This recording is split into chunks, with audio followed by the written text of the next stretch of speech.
कहानी शुरू होती है एक छोटे से कस्बे में। एक कॉलेज का छात्र आदित्य गर्मी की छुट्टियों में अपने मामा के पुराने बंगले में रहने आता है। बंगला बहुत बड़ा था, लेकिन कई सालों से खाली पड़ा था।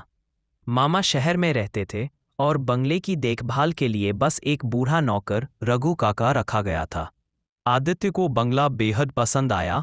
हर तरफ पेड़, खुला वातावरण और शांति।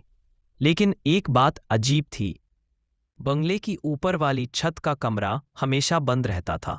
जब आदित्य ने रघु काका से पूछा, ये ऊपर वाला कमरा हमेशा बंद क्यों रहता है?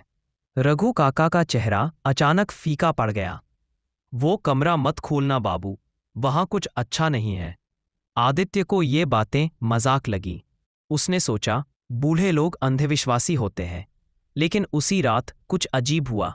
पहली रात, आधी रात को आदित्य की नींद एक अजीब सी आवाज से खुली, जैसे कोई लकड़ी की जमीन पर चल रहा हो।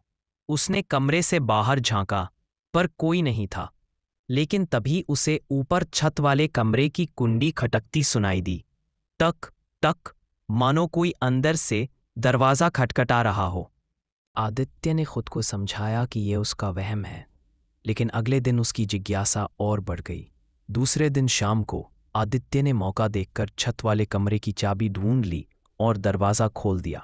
कमरा पूरी तरह धूल से भरा था।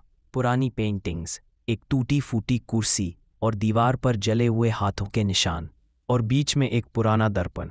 जैसे ही आदित्य ने दर्पण में देखा, उसे कुछ बहुत ही डरावना दिखा। पीछे एक लड़की खड़ी थी, सफ़ेद कपड़ों में। पर जब उसने पलट कर देखा, वहाँ कोई नहीं था। डर के मारे आदित्य भागा और कमरे का दरवाज़ा बंद कर दिया। तीसरी रात को आदित्य को अजीब सपना आया। वही लड़की दर्पण के सामने खड़ी उसके नाम से पुकार रही थी, आदित्य, मुझे आज़ाद करो। अगली सुबह उसने रघु काका से सब कुछ बताया। रघु काका ने कांपते हुए बताया, सालों पहले मामा की छोटी बहन थी आर्या। वो बचपन से ही अजीब हरकतें करती थी। कहते हैं वो आत्माओं से बात कर सकती थी। एक दिन वो छत वाले कमरे में गई और फिर कभी बाहर नहीं आई। जब हमने दरवाज़ा तोड़ा तो कमरा खाली था, बस वो दर्पण पड़ा था। आखिरी रात आदित्य ने तय किया कि अब वो ये रहस्य सुलझाकर रहेगा। उसने फिर से छत का कमरा खोला और दर्पण के सामने खड़ा हुआ। जैसे ही उसने मोमबत्ती जलाई, दर्पण की परछाई में आर्या की आत्मा दिखाई दी। उसने धीरे से कहा, मुझे मुक्त करो, ये दर्पण मेरी कैद है। आदित्य डरते हुए पीछे हटा, लेकिन तभी दर्पण से एक काली परछाई निकली और चारों ओर फैल गई। अचानक कमरा तेज हवा से भर गया। सब कुछ उड़ने लगा। दर्पण चटकने की आवाज आई और फिर एकदम शांति।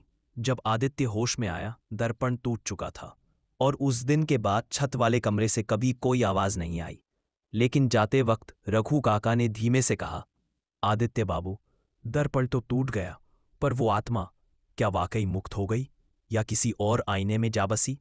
कहानी अच्छी लगी हो तो लाइक सब्सक्राइब करिए।